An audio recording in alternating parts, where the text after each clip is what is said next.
उसमें इंटरेस्टेड नहीं होती। I just only saw my like brother and sister playing games. That's it. ठीक है, लेकिन हाँ इसको देख के मुझे enjoy आता है कि यार तब क्या हो रहा है, curiosity होती है ना, वो चीज़ होती है। It's very amazing, I really enjoyed. और मैं ये कहना चाहूँगा कि पाकिस्तान में इलेक्ट्रॉनिक गेमिंग इवेंट्स होने चाहिए। हमने यहाँ पर पार्टिसिपेट किया, मुख्तलिफ गेम्स खेली और यहाँ पर पबजी वगैरह, फ्री फायर, ये तमाम गेम्स जो है वो कैंडिडेट्स खेल रहे हैं और वो बहुत इंजॉय कर रहे हैं। ई गेमिंग का फ्यूचर बहुत ब्राइट लग रहा है मुझे, क्योंकि टाइम के साथ साथ जैसे हम ट्रैवल करते जाते हैं तो हमारी जो अपॉर्चुनिटीज़ और हमारी लाइफ का जो स्टाइल है वो चेंज होता जाता है। तो जो ई गेमिंग है मैं समझता हूँ कि इसका फ्यूचर बहुत ब्राइट है।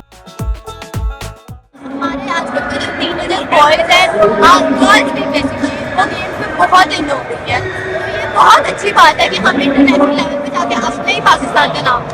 कल लास्ट डे है, मैं ये कहना चाहती हूँ कि आप सब आओ और सब देखो कि लाइक कैसे इवेंट प्लान होता है, कैसे लोग खेलते हैं, ताकि आप लोग इंटरनेशनल लेवल पे अगली बार पार्ट लो और खेल सकें। आज का इवेंट जो है वो काफ़ी अप्रिशिएबल है। लाइक अगर हम देखा जाए तो पाकिस्तान में अभी जो ई गेमिंग है ज़्यादा इन नहीं है, लेकिन अब वक्त के साथ साथ इसमें इम्प्रूवमेंट हो रही है। जैसे आज का फेस्टिवल जो है वो ऑर्गेनाइज़ करवाया गया है, इस तरह के मज़ीद फेस्टिवल जो है इसको काफ़ी सपोर्ट करेंगे और काफ़ी इन्हेंस करेंगे पाकिस्तान में, क्योंकि पाकिस्तान में ये चीज़ें जो है वो ऐसा जो आपको देखने को नहीं मिलेंगी।